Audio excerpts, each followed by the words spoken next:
তো দেখো তোমাদেরকে আমার ঠাকুরদের পুজোটা দেখিয়ে আজকে ব্লগটা শুরু করছি। আর আজকে কিন্তু সানডে। তো দেখো কি সুন্দর লাগছে না? পুজো হয়ে গেলে সকাল সকাল মনটা একদম ফ্রেশ হয়ে যায়। তো দেখো, আর এদিকে ধূপ ধুম ধুম। ওয়েলকাম ব্যাক টু সম্পূর্ণাস ব্লগিং ওয়ার্ল্ড। Good morning. তো চলো আজকে ব্লগটা শুরু করা যাক। আর দেখো সকাল সকাল স্নান করে পুজো দেওয়া হয়ে গেছে, মানে স্নানটা হয়ে গেছে, পুজোটা হয়ে গেছে, মানে একটা কাজ হয়ে গেছে। তো চলো এবার বাজারে যাবো, তার আগে তোমাদের একবার ব্যালকনি থেকে ঘুরিয়ে নিয়ে আসি। যদিও আজকে একটাও ফুল দেখতে পাবে না, কারণ সব ফুল তোলা হয়ে গেছে, পুজো দেওয়া হয়ে গেছে। এই দেখো আমার পুজো ডাল।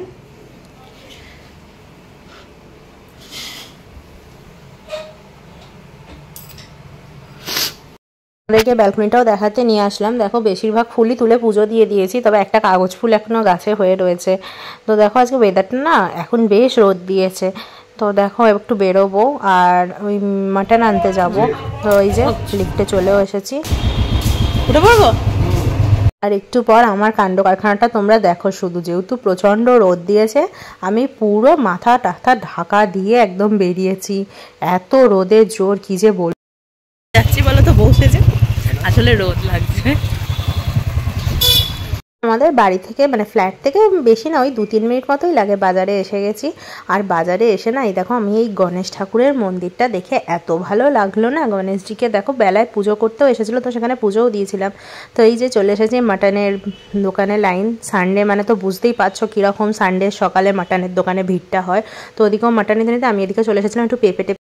অলরেডি ভাত বসিয়ে দিয়েছি। এখানে মটর সিদ্ধটাও করে রেখেছিলাম, আমি শুধু সিটিটা মারতে দিলাম। এখানে পেঁয়াজ লঙ্কা কুচি নিয়েছি খাবো বলে। আর এখানে ঢ্যাঁড়সটা ভিজিয়ে রেখেছি, কারণ মাটন খেলে একটুখানি ঢ্যাঁড়স জাতীয় জিনিস খাওয়া দরকার। তো এটা হোক।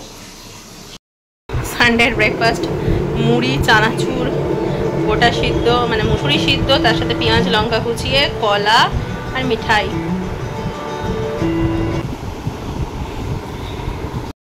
বলে এখানে পেঁয়াজ লঙ্কা সব কোচানো হয়ে গেছে। এখানে ঢ্যাঁড়স আলু ভাতে সিটি দিতে দিয়ে দিয়েছি। আর এই যে মাটনটা এখানে ম্যারিনেট করা আছে। আর আলু পেঁপে সব কেটে নিয়েছি। আলুগুলো অ্যাকচুয়ালি ও কেটে দিয়ে সেলুনে গেল। তো চলো রান্নাটা কিছুটা এগিয়ে নিই। দেখো সানডে মানেই না কীরকম যেন অটোমেটিক্যালি মুডটা না ছুটির মুডে চলে যায়। আর আমাদের বাঙালি বাড়িতে তো সানডে মানে নয় চিকেন নয় মাটন, এটা হবেই। তো যথারীতি আমিও চেষ্টা করেছি সেরকমই একটুখানি মানে ব্যাপারটা। তো এদিকে ও তো সমস্ত আমাকে আলু টালুগুলো কেটে দিয়ে তারপরে গেছে সেলুনে হেয়ার কাট করতে। তো এদিকে আমিও তখন দেখলাম যে ফালতু বসে থেকে কী হবে, রান্নাটাও করে নিই আর তোমাদের সঙ্গে গল্প করতে করতে দেখো রান্নাটা আমার হয়েও যাবে। তো এদিকে ফার্স্টে কড়াইটা বসিয়ে দিলাম। আর ওদিকে আমার অলরেডি ঢ্যাঁড়স আর আলু সিদ্ধ করতে দিয়েছিলাম, তো সেটাও হয়ে গেছে। ভাতটাও ফ্যান ঝরাতে দিয়ে দিয়েছি। আর কালকের ব্লগে না আমাকে অনেকে সুন্দর সুন্দর কমেন্ট করেছে। তো সিম্পল হাউসওয়াইফ ইউটিউব চ্যানেল থেকে এক দিদিভাই কমেন্ট করেছে, তোমার ব্লগ দেখতে চলে এলাম গো লক্ষ্মী সোনা বোনো। তো খুব ভালো লাগলো কমেন্টটা দিদিভাই, থ্যাংক ইউ। এরকমভাবেই পাশে থেকো আর মিষ্টি মিষ্টি কমেন্ট করো। আর জানো তো তোমাদের এরকম কমেন্ট দেখলে না তখন মনে হয় ঠিক আছে ইউটিউবে ভিডিওগুলো করাটা আমার যেন মনে হয় সাকসেস। কারণ তোমরা যখন পাশে থাকো এরকম ভালো ভালো কমেন্ট করো তখন নিজেদের যে কনফিডেন্স লেভেলটা না সেটা অনেকটা বেড়ে যায়। তো থ্যাংক ইউ দিদিভাই, এরমভাবেই পাশে থেকো আর কমেন্ট করো। আর ফ্রিনাস ব্লগ থেকেও এক বন্ধু খুব ভালো কমেন্ট করেছো, থ্যাংক ইউ। সেজন্য এরমভাবেই পাশে থেকো বন্ধু। আর অবশ্যই ব্লগগুলো দেখো, মিষ্টি মিষ্টি কমেন্ট করো, লাইক করো, সাবস্ক্রাইব করো। কারণ ওই যে বললাম তোমরা কমেন্ট করলে তবেই না আমার ভালো লাগে নতুন নতুন ব্লগ তোমাদেরকেও গিফট দিতে। তো অবশ্যই কিন্তু এরকমভাবেই আমার পাশে থেকো। তো দেখো তোমাদের কমেন্টে রিপ্লাই দিতে দিতে এদিকে আমারও অনেকটাই রান্নাবান্না এগিয়ে গেছে। আর অ্যাকচুয়ালি আরও অনেকজন কমেন্ট করেছো, তো সবাইকে তো রিপ্লাই দেওয়া সম্ভব হয় না। তো যারা কমেন্টে রিপ্লাই দিইনি প্লিজ কিছু মনে করো না, নেক্সট দিন অবশ্যই তোমাদের নাম নেব ব্লগের মধ্যে। তো চলো এদিকে আমি রান্নাটা ঝটপট এগিয়ে নিই। আর আজকে না পেঁপেটা আলুটা একটু ভেজে নেবো। আর যা গরম দিয়েছে না, বেশি মানে তেল মশলা দিয়ে করবো না। এমনিই তো মাটন একটা হেভি আইটেম, খেলেই একটা কীরকম লাগে, তো তার মধ্যে আবার যদি অতিরিক্ত তেল দিই না আরও কেমন লাগবে। তো এদিকে দেখো কড়াইটা বসিয়ে দিয়ে এখানে আমি নুন আর হলুদ দিয়ে আলু আর পেঁপেটা প্রথমে হালকা ভেজে নেবো, কারণ এমনি তো সিটি দেবো আর হুইসেল দিলেই না দেখবে একদম গলে যায়। মানে মাটনটা তো একটু বয়েল হতে টাইম নেয়, আর আলু পেঁপেটা সিটি দিলে না বেশি গলে যাবে, তো সেই জন্য হালকা করে ভাজবো। তো এই দেখো প্রথমে আলুগুলো কেটে ধুয়ে রাখা ছিল সেগুলোকে দিয়ে দিচ্ছি, আর একসাথেই পেঁপেটাও দিয়ে দিয়েছি, তাহলে না একটু তাড়াতাড়ি হবে। আর এই গরমকালে দেখবে রান্নাঘরে না বেশিক্ষণ থাকতে ভালো লাগে না। আর আমার রান্নাঘরটা দিয়ে তো এত রোদ আসে যত বেলা বাড়ে, যে মনে হয় কতক্ষণে রান্নাটা মিটিয়ে দিয়ে গিয়ে একটু ঘরের গিয়ে বসতে পারবো। তো দেখো এদিকে আলুটা দেওয়ার পর পেঁপেটাও দিয়ে দিয়েছি। তো এদিকে পেঁপেটা ভাজা হতে হতে চলো ঘরেরও কিছু টুকিটাকি কাজ আছে সেটাও করবো। তো দেখো এখানে পেঁপেটা দিয়ে দিয়েছি, আর তোমাদেরকে দেখাচ্ছি কীরকম রোদটা হয়েছে শুধু দেখো। তো এই যে এগুলো এখানে ভালো করে ভাজতে দিয়ে দিয়েছি। আর মানে ওই যে বললাম 30 to 40%ই ভাজবো, কারণ প্রেশারে যখন হুইসেল দেবো না একদম না হলে গলে যায়। তো দেখো আচ্ছা তোমাদের মধ্যে কে কে ভালোবাসে এরকম পেঁপে দিয়ে আলু দিয়ে মাটনের ঝোল, অবশ্যই কমেন্ট করবে কিন্তু। তো এইদিকে দেখো আমি রান্না করতে করতে ফোনে মনে হয় কথাও বলছিলাম। তো দেখো এটা অলমোস্ট ভাজা হয়ে গেছে, এগুলোকে এবার তুলে নেব। আর ওদিকে পেঁয়াজ, আদা, টমেটো, রসুন এগুলো দিয়ে একটা পেস্ট বানিয়ে নিয়েছি। মানে মাটন রান্না করতে যে বেসিক মশলাগুলো লাগে, তো তোমাদেরকে তো দেখালামই। আর মাটনটা না ও অ্যাকচুয়ালি ধুয়ে দিয়েছে। অ্যাকচুয়ালি কী বলো তো, এই মাছ মাংস এগুলো না ধুতে আমার বড্ড কীরকম লাগে, কিন্তু যদিও এখন অভ্যেস হয়ে গেছে নিজে নিজে করি, তবু ছুটির দিনগুলো বাড়িতে থাকলে ওই ধুয়ে দেয়, আর আগে তো মা ধুয়ে দিত। তো তবে মেয়েরা কি বলো তো অভ্যেস হয়েই যায় আস্তে আস্তে এই সমস্ত ঘরের কাজ করা। তো দেখো এখানে এবার তেলটা দিয়ে দিচ্ছি। আর মাটনের তেলটা একটা মোটামুটি না আন্দাজ করে দেওয়াই ভালো, কারণ মাটনের মধ্যে যেহেতু অলরেডি চর্বিটা থাকে তার মধ্যে বেশি তেল দিলে না ভীষণ রিচ হয়ে যায়। তো দেখো তারপরে গোটা গরম মশলা দিয়ে দিলাম, দারচিনি আর এলাচ, লবঙ্গটা দিইনি। তো দিয়ে ভালো করে আর একটু চিনিও দিয়ে দিয়েছিলাম যাতে কালারটা বেশ ভালো করে ব্রাউন আসে। তোমাদেরকে একদিন আমি ভালো করে না রেসিপিটা শেয়ার করব আমি কিভাবে রান্না করি, একবার ট্রাই করে দেখো। মানে আমার বলতে বলতে এখন জিভে জল চলে আসছে, ভীষণ টেস্টি হয় আর ইয়ামিও হয়। তো দেখো এদিকে এগুলো ভাজা হয়ে গেছে। তো এবার এবার মশলাগুলো আগে দিয়ে দেবো যেগুলো করে রেখেছিলাম। এই যে পেঁয়াজ, আদা, টমেটো যে পেস্টটা করে রেখেছিলাম, মাঝে মাঝে আমি পেঁয়াজটাকেও আগে ভেজে নিই। তো আজকে আর ভেজে নেওয়া হয়নি, ওই যে বললাম প্রচণ্ড গরম, মনে হচ্ছিলো কতক্ষণে রান্না করে নিয়ে একটুখানি বসতে পারবো। তো দেখো এখানে এই যে মশলাটা করে রেখেছি এটা দিয়ে দিলাম। তো এটা দিয়ে একদম ভালো করে যখন ধরা হয়ে যাবে, একদম কষা কষা হয়ে যাবে, তখন কিন্তু মাটনটা দেবো। মানে এই মশলাটা কষানোর ওপরেই কিন্তু রান্নার টেস্টটা ডিপেন্ড করছে। আর দেখো এর মধ্যে তারপর ড্রাই স্পাইসেসগুলোও অ্যাড করে দিয়েছি, ওগুলো আর অফ ক্যামেরাই করেছি, দেখানো হয়নি। বেসিক ড্রাই স্পাইসেস যেগুলো নুন, হলুদ, লঙ্কার গুঁড়ো, জিরে গুঁড়ো, ধনে গুঁড়ো যেগুলো লাগে অ্যাকচুয়ালি। তো আর চিনিটাও একটু দিয়ে দিয়েছি, কারণ প্রথমবারে চিনিটা তো ডাইরেক্ট তেলে দিয়েছিলাম। তো দেখো মশলাটা দেখতে পাচ্ছ কীরকম কষানো হয়ে গেছে একদম। আর এইবার ম্যারিনেটেড মাটনটা দিয়েছে। মাটনটাতে কিছুই দেওয়া ছিল না, জাস্ট টক দই, নুন আর কিছুই ছিল না, এই দিয়েই ভালো করে ম্যারিনেট করে রেখেছি।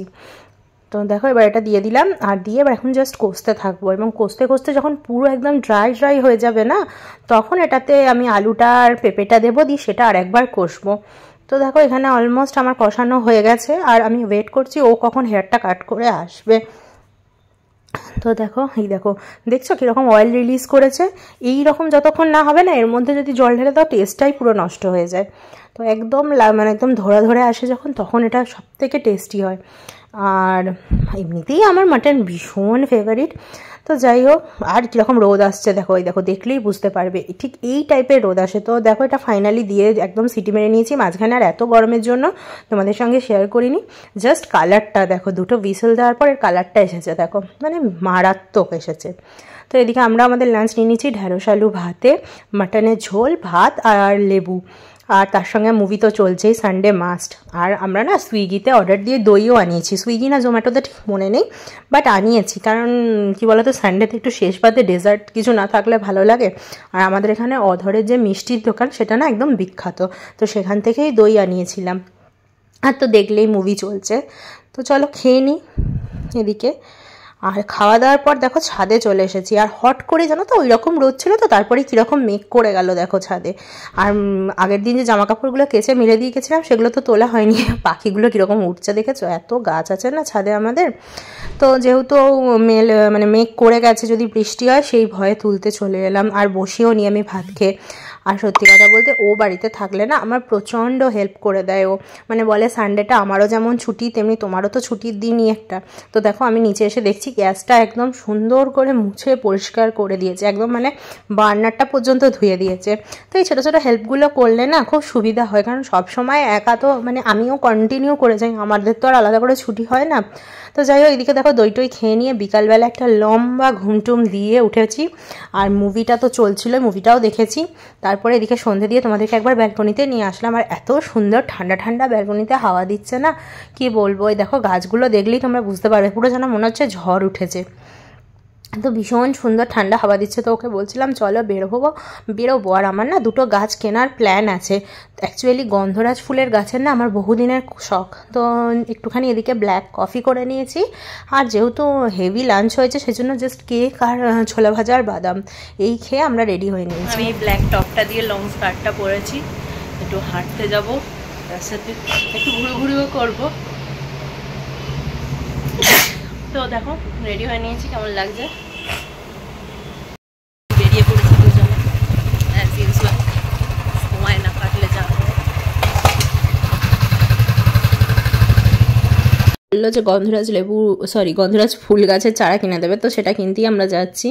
আর দেখো আমি ভাবছিলাম যে নার্সারি বোধহয় বন্ধ হয়ে যাবে, কিন্তু লাকিলি খোলা ছিল। গাছ বিশাল বড় হয়, হ্যাঁ, হাইব্রিডের গাছ ছোট গাছে প্রচুর ফুল হবে আর দারুণ সেন্ট।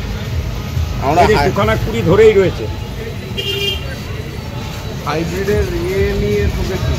হাইব্রিডের জুই নিয়েছিলাম কিন্তু সেন্ট হয়নি একদম। হাইব্রিডের জুয়ের সেন্ট হয় না, ওটাকে বুদ্ধ জুই বলে। ও হ্যাঁ বলেছিল সেন্ট হবে, দিয়ে দিয়েছিল। একটা ইলেকট্রিক বাল্ব না ছিল, তো সেটা নিয়ে ফাইনালি আমরা চলে এসেছি হাঁটতে। এটা কোন মাঠটা বলো তো, সেই যেখানে সব প্রোগ্রাম হচ্ছিল, রত্নজিতা এলো, তারপরে চন্দ্রবিন্দু এলো, সেই মাঠটা আমরা হাঁটছি।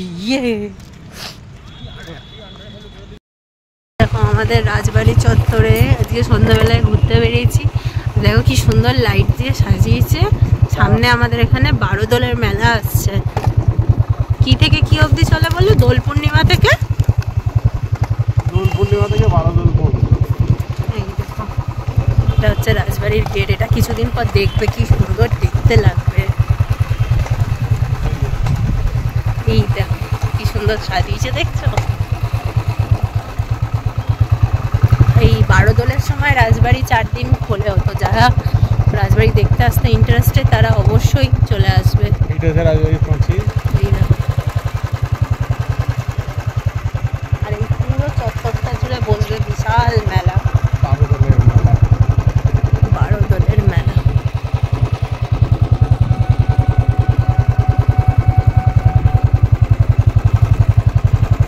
সুন্দর সাজানো।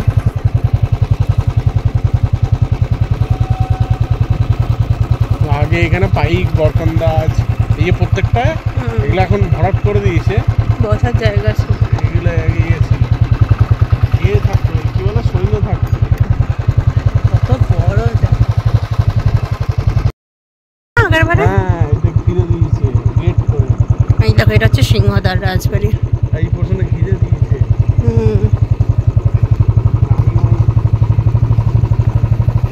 আর এই দেখো এই দিকটা হচ্ছে সেই পরীক্ষা।